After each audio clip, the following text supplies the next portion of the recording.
You had a pretty aggressive and diligent plan to get to maybe every location in those first 6 months. How did you do that? How did you get up to speed and make sure you meet everyone across the state? Even though the state is small, it's still sprawling, and you get to 7+ hospitals and really 400 locations across the state was virtually impossible.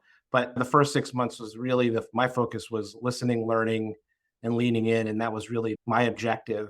And so the opportunity to learn from my staff and my colleagues was really my main focus because I really needed to truly understand the operating model of the organization, its culture, find themes that really would resonate with the organization writ large. But also, obviously, I had a thesis coming in terms of what I wanted to accomplish from a data and digital perspective.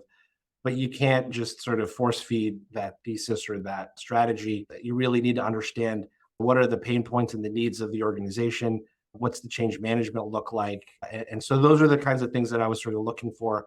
And as we developed the themes, or as I developed the themes in my travels across the state, that led to this notion of, well, what are the capabilities we need to be able to address those themes that I've been hearing?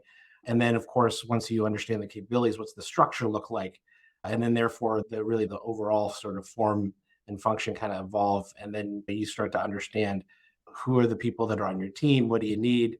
How do you develop the folks to get to that strategy? That first 6 months was really a lot of learning and engaging in relationships, forming relationships. And of course, it was difficult because you're still kind of in COVID to a certain degree.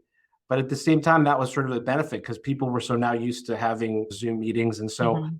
while I wanted to be in front of them in person, sometimes we had to be on Zoom. The virtualness of our sort of current state really helped in that and sort of getting to know folks and getting to them across the state.